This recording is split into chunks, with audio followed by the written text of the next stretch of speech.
Hello and welcome to the Happy Insights podcast. My name is Happy Ali. Welcome to today's show. I'm really excited to have an amazing guest on the show that is different from a lot of people that are on the show because she communicates with what she calls Pink StarLight children, which are a little bit different than Indigo and Crystal and Rainbow children. Right. Hi. Welcome to the show, Lynsi. Hi, Happy. Thank you so much for having me. I'm so excited to be here. Thank you so much. Lynsi Eastburn is an acclaimed author, board-certified hypnotherapist, and founder of HypnoFertility. With over 20 years of experience, Lynsi has helped countless individuals on their pre-pregnancy and pregnancy journeys. Her innovative program, HypnoFertility, has gained global recognition and support from doctors and fertility clinics worldwide. I'm really excited to have you on the show for many reasons. First of all, when I read your book, I felt like it was for women to read, yet I enjoyed it so much because I am a single gay dad, and it all felt like it applied to me somewhat. And I really didn't have fertility issues except the part where I can't conceive physically. So welcome again on the show. Can you tell me a little bit about your background and how you came to communicate with Pink StarLight children? Sure, absolutely. I've been in private hypnotherapy practice since 98. And I've been in the healing arts for about 30 years with Reiki and other energy type work. And when I ended up in the Denver area, Denver is a hub for infertility, and a couple of the biggest clinics in the world are here. And, especially when I got here in 1999, there wasn't, what there is now. And so I was in private practice with my husband, who's also a hypnotherapist, and women started coming to ask if I could help them with getting pregnant. And mostly it was they'd been told you have a less than 1% chance, or you have a 0% chance of ever having a baby. You're not a candidate for IVF. Go home and plan to be childless, or look into adoption, or, things like that. And then also needle phobias, because with IVF, and when people are doing that, medical type of treatment, it's invasive and it can be very painful. And then also if they have any issues with needles, you just can't do IVF with the number of injections that are involved if you can't, stomach needles in any way. So that's how it kind of really got started. And what you mentioned about the book, you're right, because I work a lot with, it is infertility. It's shifting now, but it's been infertility for so long. And so it has been very female driven. I do work with men, but it's a little bit different.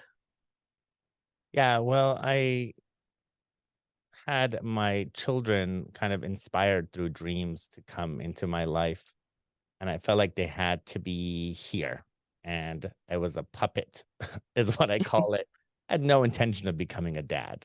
Let's just put it that way. And they kind of forced me and coerced me into coming into this world, and I ended up with as many kids as I have. I'm a father of 4. One is up there somewhere in another dimension. But it's one of those things where I was reading a book and it talked about how the Pink StarLight children come to their parents through dreams, or they're inspired somehow. They inspire their parents somehow to bring them forth. And I felt like I resonated with that, unless I'm totally butchering that concept. No, that's exactly right. And my son, who's 28 now, he did that back in must have been 1992 or so, where he showed up. I wasn't supposed to have another child. I was the same as you. I wasn't planning another child. I had one. And he showed up. He said, "I'm your son. I'm coming through. Here's my name." And I'm like, excuse me, but no, that's not happening. And he said, "Well, yeah, it is. So suck it up, buttercup," so to speak. And, I'm coming through. And yeah, and that's what happened. And so I didn't even realize that he was going to be an inspiration for this work as it unfolded. And it's kind of like spirit just shows up and drops me places, hands me things. And I don't mean it in that I don't have to work for it, but I mean, spirit says, here is a direction. Do you want to do it? And I'm like, oh yeah, I definitely want to do this. I can see how energetically you were meant to be on this show with me, because it's just as if you were speaking my language. And today I just wanted to make it about you and just ask all these questions. But I see so many parallels because my best friend says, you had free will and you had the choice to become a dad. And I want to tell her I didn't really feel like I had much of a choice. Of course, you have a choice to go against the current. You always have, free will, but who wants to swim against the current? And when they show you your child and you're given a name and a gender and get to hold your child in a dream, how do you really have a choice, in my opinion? But my friends well, specifically one is convinced that I did have a choice. What do you say about that?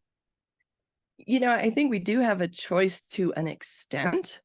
And I do feel like we have callings and we can say no to them, but then they just keep coming back and coming back. And I guess if we want to go through our lives totally asleep, we can, deny. And in a lot of cases, you just can't. That baby's going to show up. And I tell some of my clients when they're doing in vitro and they say, I don't want twins no matter what. And I say, well, that's all well and good. And you might have a choice and you might not. And if you don't, they could put in 1/4 of an embryo and you would still get twins. And so sometimes we do have, some influence over it. And I had a woman that took my training many years ago and she got pregnant in my training. And she actually wrote me and said, listen, you got to put a disclaimer on that training because I wasn't trying to get pregnant. I was actively trying to not get pregnant. I got pregnant. I actually terminated the pregnancy and I got pregnant again. And so I knew that this child had to come through, and that child was like, I am coming through. And, it was just fascinating how that happened. I really believe that we have very little say on who comes into this world and when they leave this, Yeah. because I have twins. I have had a child that came through a dream and then in real life and then died and then came back into my dreams and led me to my new children. And it was one of those things where it just couldn't have happened more effortlessly for me, Mhm. because the pieces would just fall into place. And being a gay guy, that's not really a thing that normally happens for a lot of gay people. So I can see how it could happen. So that conversation brings us to the actual Pink StarLight souls, which I want to know more about. Can you tell me what they are and what the difference is between the other, the indigo, crystal, and rainbow children? Yeah, absolutely. And I always say that the Pink Starlights, they kind of direct how these interviews go. So whatever it is that they want to say is going to come through. Um, when I started HypnoFertility, and back then when people were coming in looking for help with hypnosis to see if hypnosis could help, there was no HypnoFertility. There was no specialty. But what happened was, and it was mostly women, they would come in and they would say, I feel there's a baby there. I know there's a baby there. And they're telling me, no way is it ever going to happen. And I would always say, I believe you. And I did have that firsthand from my son, but I had always been tuned in that way. And so I started working with the people who were coming in and ended up developing a program as it was unfolding. So I always had a spiritual component, but that became more and more clear as things evolved. And then the second book I ended up writing was about the divine feminine and more of the goddess aspect, and the spirit babies, more of a focus there. And then the third one is Waiting in the Wings, introducing the Pink StarLight. So up until about 2016, the babies didn't care really. They didn't need to be in a cohort. They weren't, indigos or rainbows or whatever. It didn't matter. In 2016, they said, we are our own species and we need you to get this information out there. So indigos, which I am one myself, and I resisted that for a long time. I didn't even like the terminology because I found many, many years ago when indigo was kind of a buzzword. And I always felt like people were using that to, as an excuse of why their children could not, behave or weren't, couldn't honor any type of structure, and children need to have some structure. And so just that was just an excuse, and I didn't like it. I know it's not good for children. Their brains aren't developed enough to run the show, and they do need, structure. They don't need to be beaten like so many people were not all that long ago, but there needed to be some balance. So I was really resistant to that until eventually, um, spirit kept dropping things in my path, and I looked into it and realized, oh my gosh, I'm an indigo, and indigos came in to break down these old paradigms, to start, crashing like organized religion and, the patriarchy, which is not to say anything negative to men, but the out of balance patriarchal energy, the volatility, the aggression that has been dominating us for so long. I want to ask you something for a little extra clarification. You talked about the indigo children, and then you went on to say that they were people were using that as an excuse for their behavior. Can you tell me what you were talking about exactly? What was the claim that the indigo children were making? That I don't really understand that. So the indigo kids usually came in and had a rough start because they had to be tough. They had to break things down. So they might come into an abusive family. They might end up in the foster care system. They might be in a really religious family, things like that.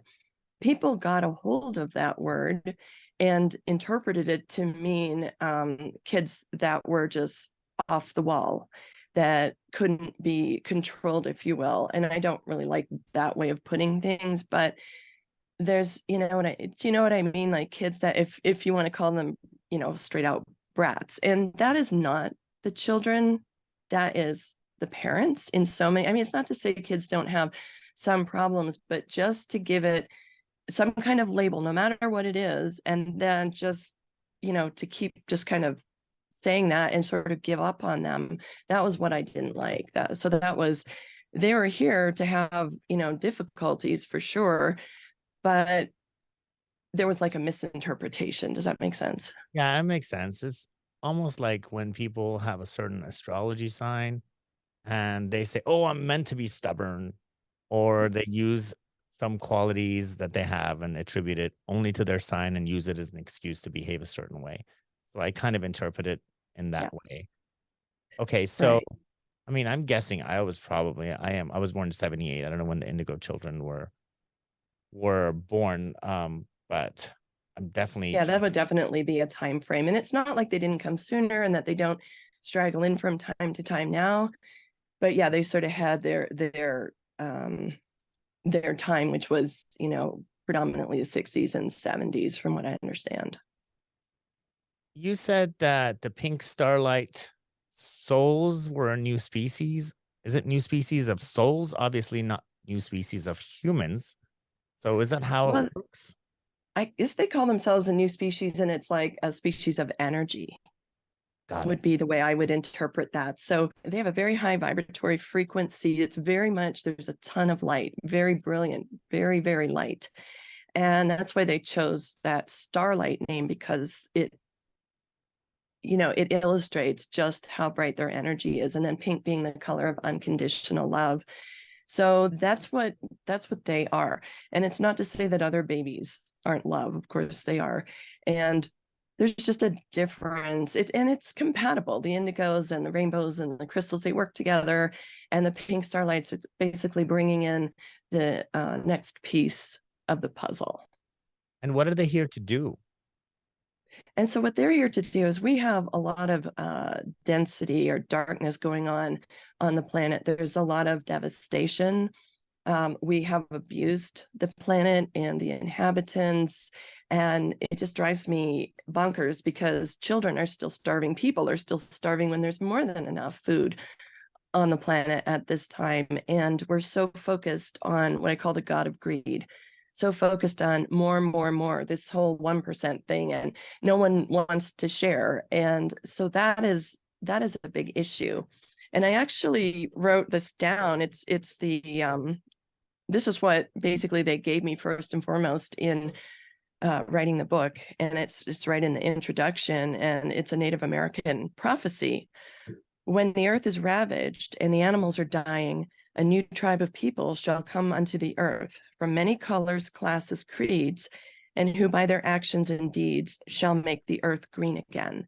And that really succinctly describes what's happening with Pink StarLights.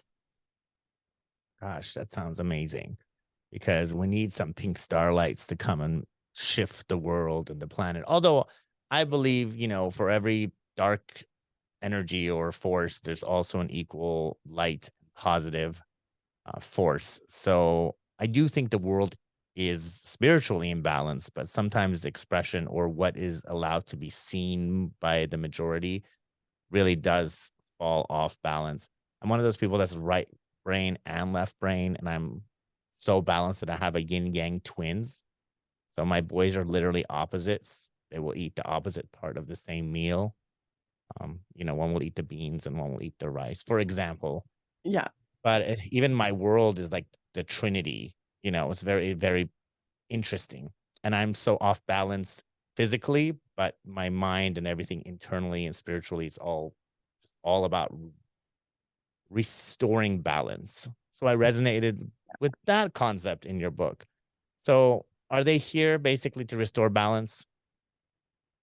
absolutely. And I don't go too far into the darkness aspect because I really do believe there is so much light. I just think we are out of balance. And you can see what's coming out these days, and what the fighting is all about, and people's rights. And the Pink StarLights talked about, and I wrote the book, but they kind of wrote the book, and it was like, we're not black or brown or white or yellow. We are pink.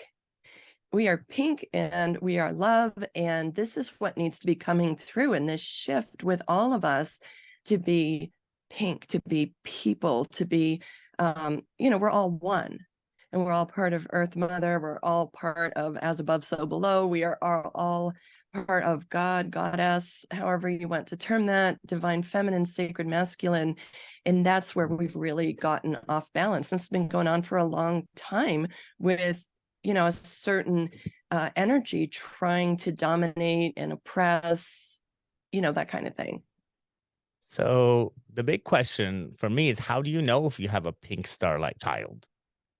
And that's a really great question too. And they are having me address that more and more.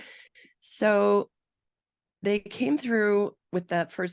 I hate saying the first book. I keep thinking I'm done writing books, and then they keep deciding, another book seems to need to show up. But it was so focused on infertility because that's been my specialty for so long. And there was like an initiation, a difficulty that was so many people were going through, because they needed, I call it an initiation, or the babies call it that, because they needed to go through a lot that would open them up, and to learn new things, and to be more open-minded. Even if they were spiritual, even if they were pretty open-minded to start with, there was just more that they needed to address before bringing the babies in. And if the babies just showed up, they might just take them for granted. And not all of us do, but a lot of people can. They have their 2.2 kids and their white picket fence, and they don't give it another thought, even if they are spiritual, even if they do go to yoga.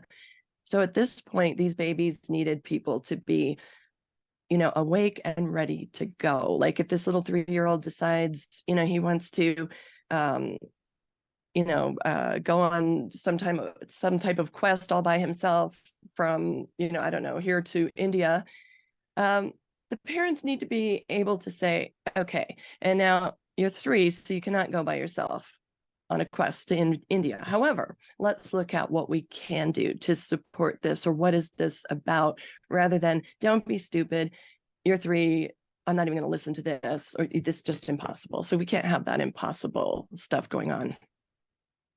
I think in your book you mentioned, or there was a quote about, for a seed to grow, it has to unravel completely or fall apart. Every piece has to come out, get basically from an external perspective, it would be like destruction. but it's really giving life to something new. And I really love Right. that. And I thought about that when you right now when you said initiation, that popped up in my head. And I thought, God, isn't that true for everything in life that's new? I feel like to really embrace a new energy or new vibration, you kind of have to break down the old and make room for the new. For me, Right. when I had Right. my twins, for example, I had my son died, and as a result of his death, the twins came about. And I feel like there was the biggest unraveling for me, but the father that I am now is so different than the father I was before. So Right. I can see that process, how to attune to a new energy, you have to kind of become someone new so you can actually take the children. Right. Right. And that would certainly be an initiation. I mean, at the very least, I mean, something so tragic and so painful to go through. And I'm so sorry, for But that it for opened you. me up psychically in a way that I was kind of ignoring in the past. I really Yeah. learned about myself. Like my new book that just got picked up by a publisher was created from all of that, from what I learned. And now, I have a publisher and all these things that have come through me Right. is because of that seeming, it was tragedy. I don't want my son died, Yeah. but I think, he was going to die anyway, but it's the way that it's placed in our lives, situations that are placed. They really serve a lot of different purposes, and tragedy is, has a lot of power in it and Yeah. allows you to become something better if you allow it. Right. And we want to be careful not to dismiss, people's pain and trauma. Whereas at the same time, we can see, and, your son, that was part of his destiny and yours, and, your other kids and everyone whose life was touched by him. And part of his destiny is working with you from that other side and bringing your boys to you. And even when people talk about like abortion and they get all wigged out about it, but there's a reason and purpose for that. And miscarriage and just anything else that can happen to us, there's such a larger purpose to that. I know I sometimes I get a lot of pushback when it comes to talking about tragedy having a deeper purpose, but I feel like if I don't create a deeper purpose, then the tragedy was just that, a tragedy. And I always want Right. to create something, create fertile ground for something new to happen. And I really do believe everything happens for a reason. Yeah. Have to stop being so human, be spirit for 5 minutes and really absorb Right. the reasons. Well, being in the human world or the human life, that's the part that we have to address and be careful with, because you know people are different at different places with that kind of thing. And so often when people seem dismissive, well, I guess that's just the way it needed to be, or things like that, and people aren't aware, or you know what I mean, like there's different people who are aware spiritually, and then there's the people that sort of offer these platitudes, well, God didn't blah blah blah, or whatever the case is.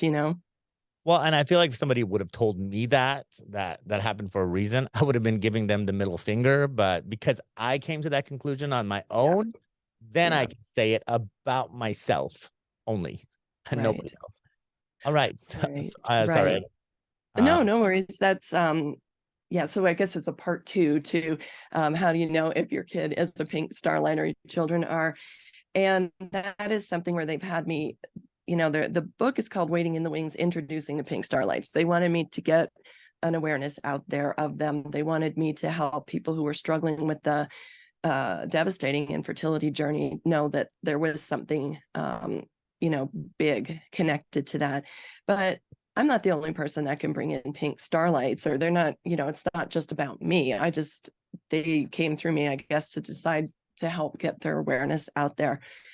So the pink starlights, and you see this a lot, it's not necessarily going to make somebody a pink starlight, but they're very loving. They're very light and bright. They have incredible imaginations. They're very smart, and they just seem to know things. And so that would be, if you're seeing that in your kids, it's a good indication that they're pink starlights. even if you do know that you have a pink starlight, like what are some tips on how to raise a pink starlight other than being open to their ideas? Right. Well, not dismissing them, including them. But again, and they talk about this in the book, or I talk about it in the book, um, discipline and structure. Now, discipline, people equate that with punishment. No, not punishing, not beating, but we do need discipline. If you didn't have any discipline, then you would set up this meeting with me and not be here. You'd be like, oh, well, yeah. So we set things. That's us living in the linear world. That's this human world, this concrete world where we have time and we have constructs.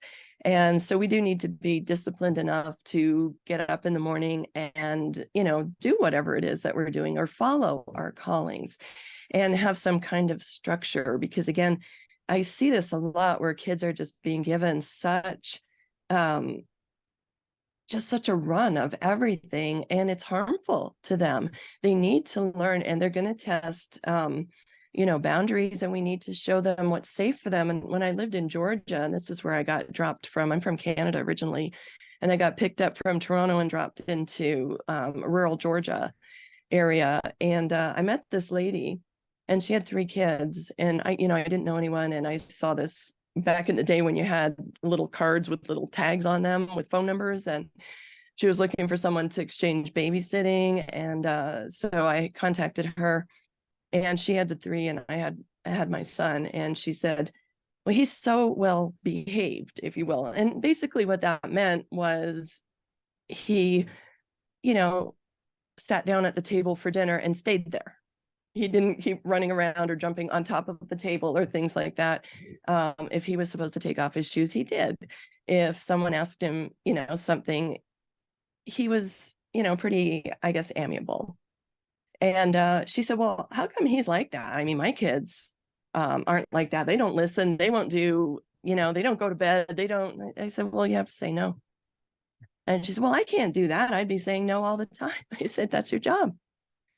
Yeah, it's your job, because we have to, they have to learn to live in the human world as well, right? So they do need to have that. And, we've got all these parents now, the helicopter parents and the tiger parents and the, what do they call them? The snowplow parents, and, all of this kind of thing where the kids are, if you make the world revolve around them in a level that is really out of balance, it just doesn't help. And so the Pink StarLights need they need parents who are going to be alert and aware enough to help them.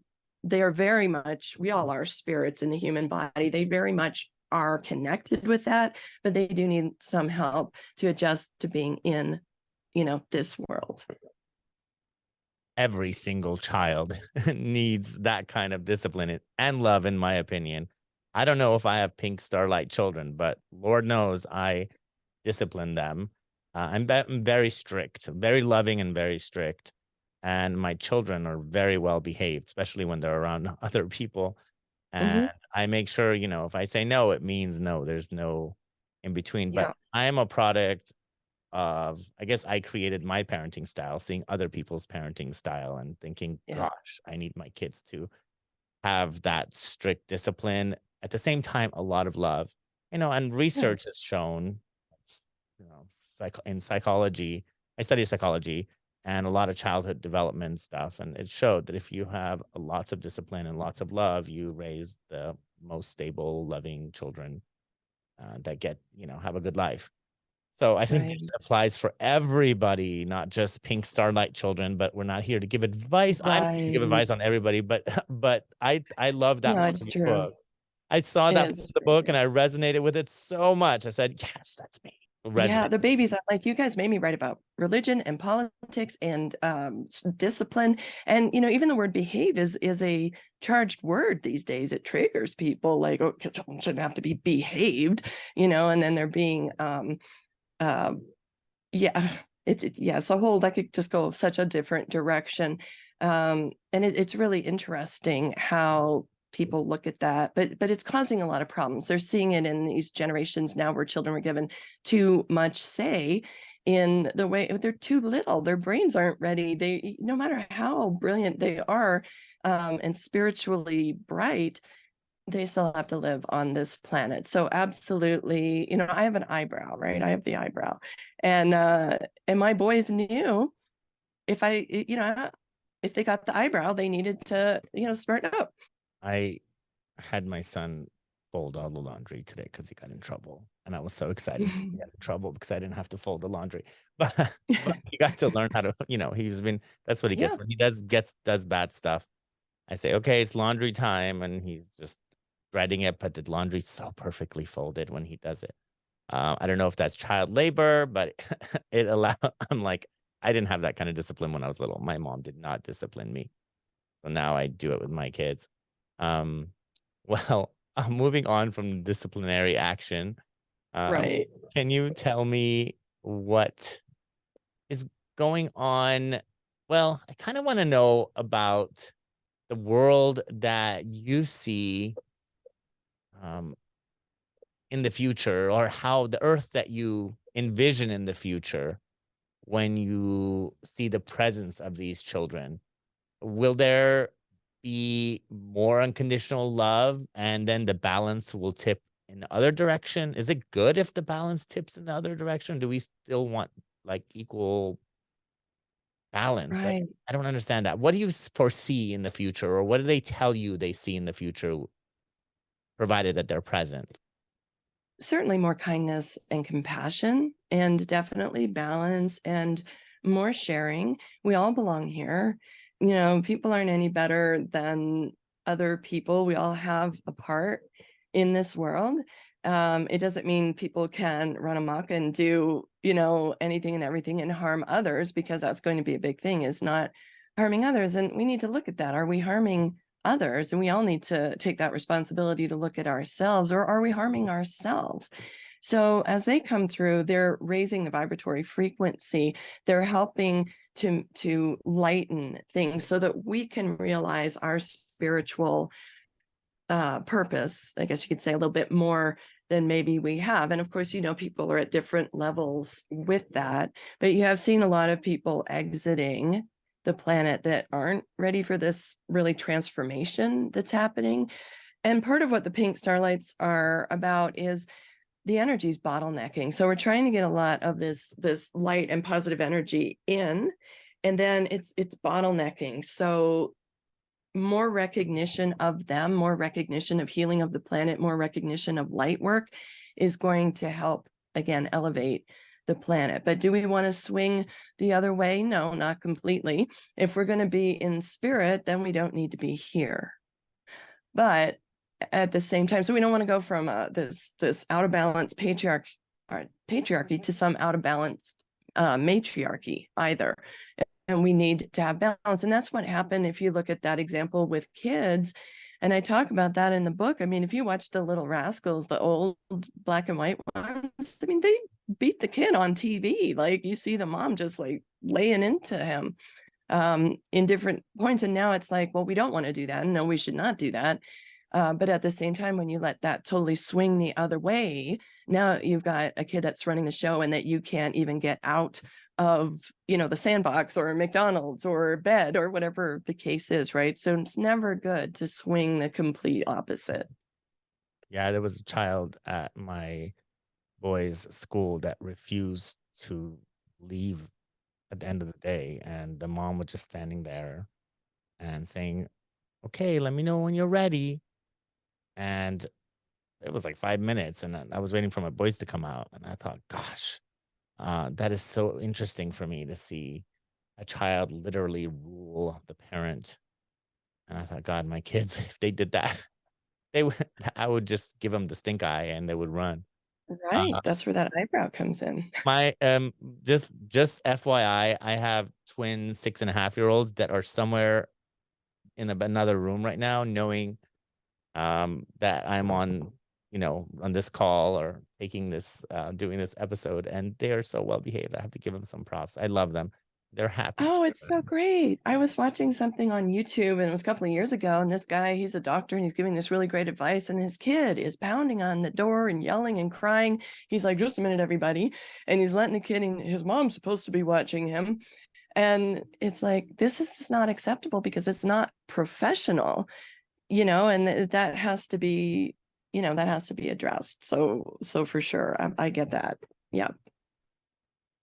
So we talked about why they're here. We talked about what the earth is at, what the climate is at on this planet right now, and hopefully where it's going to get to.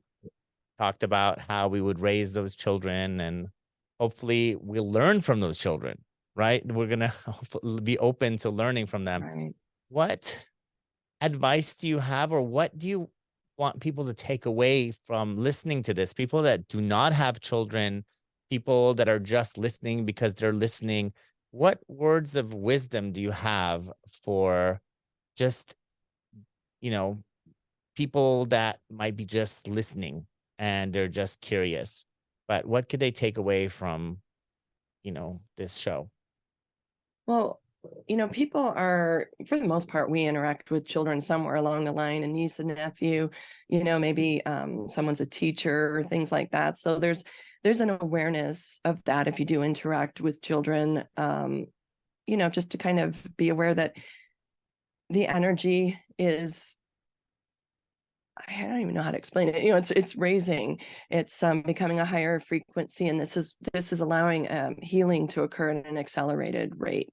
And so anything that you can do, whether you have children or not, or are involved with children or not, to bring more light in or to raise your own vibratory frequency is huge. And the babies have recently told me, I did Reiki training back when I first got transferred, and before my son, who told me he was coming in, came through.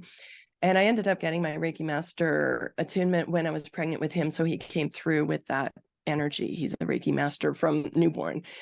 And so Reiki or light work, anything that folks can do to bring in or be able to hold more light is just going to be so helpful for the planet in general and for all of us. That's so important. And thank you for sharing that, because I think that we should all be striving to, lighten our energy load, or to let go of the negativity and forgive and have more unconditional love, because I think that's where the future is. And it doesn't have to literally mean that we're going to be throwing off the balance in the other direction, but just having access to both worlds more readily. I think some people just don't have access to the frequency of unconditional love right now, because there's so much negativity being spread and amplified, that even when unconditional love hits them, in the face, or knocks on their door, they don't know how to respond to it. And I think that's a huge shift that I'm looking forward to on this planet. It's like having more ingredients for your pie, having Yeah. access to more things. And I think that that's how I resonate with the concept of the flooding of unconditional love. Because right now, like, Right. for example, if I post something negative on Facebook, I'll get, 300 comments and tons of, reactions. And if I post something incredible, I'll get 10 or 15. And Right. it just shows where we are as a civilization or humanity or society. We are just drawn to that negativity. I've seen so many people start good news stations and fail because no one watched it, because no one cares. Isn't it? But Yeah, no, it's true. What is that saying in the news or in television news? Is if it bleeds, it leads, right? Anything that they can get that's negative. Yeah, it's really something, isn't it? yeah, so I'm hoping that this unconditional love energy that is coming through will just open up our, receptors in a way that it Mhm. will just make us be more drawn to that incredible feeling as well. And you can kind of see it's aggravating people right now. You see this divisiveness, and it's really funny. One of the big things for the Pink StarLights is you have to be open-minded, and you have to realize not you personally, but all of us, that you have a belief system. It doesn't make it a truth. An opinion is not a fact. And be able, if you can't see one good thing on whatever side, if you're on one side or the other side, if you're on sides, if you can't see anything good in the other side, then you're blind. You're blinded in a belief system rather than open-mindedly or critically thinking about something. And we've lost a lot of that critical thinking because we are just so, it's just constant. The people think that memes are actual truths, and it's easy because we do respond to pictures and image. That's the language of the subconscious mind: images, pictures, emotion, right? You know that with practicing NLP. And so it's that's something to be aware of for sure too. Thank you so much for sharing that. Can you tell me a little bit about your practice and how people can find you before we wrap up? Yeah, absolutely. I do work one-on-one with folks. I also have some workshops. I have a couple of self-paced ones. You can find those on the website, HypnoFertility.com. There is a free copy, ebook copy on the homepage of the website of my book, The 3 Keys to Conception, Pregnancy Against All Odds. You can download that. I'm going to be doing a free 2-hour hypnofertility workshop. It's probably in about 3 weeks. I meant to write the date down and I forgot to do that. We just set it, so it's kind of And yeah, at the off time of this in my mind. recording, at the time of this recording, it's June 16th, 2023. So Right, if you're right. And listening so it's to going to be this in in any July other time, 2023. yeah. Well, and if you're listening to this after that workshop, it'll be available if you want to contact us to to have a replay of it. So, but yeah, I'm trying to get some more out there. I'm also doing, the Pink StarLights have me doing an attunement process that will help people's energies to be raised high enough to align even more so with them. So lots of different things happening.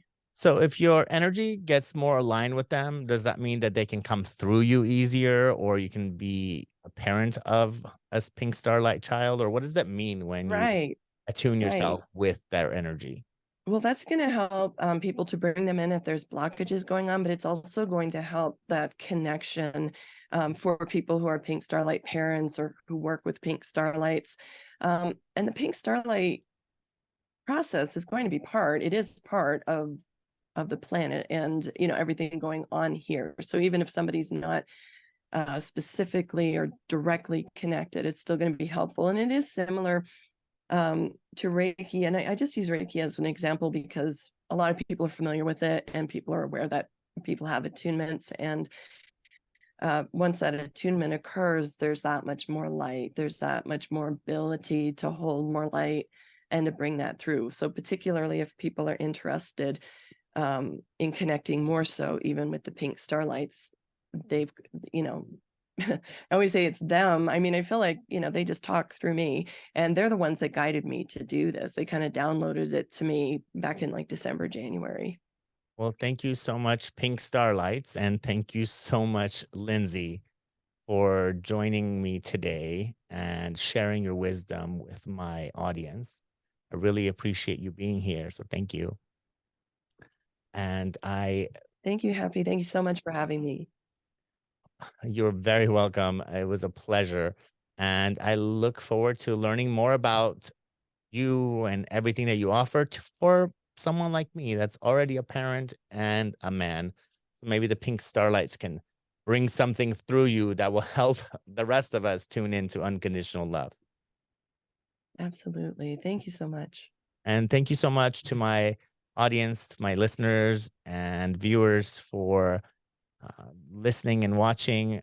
Have a lovely day. See you in the next episode. Bye.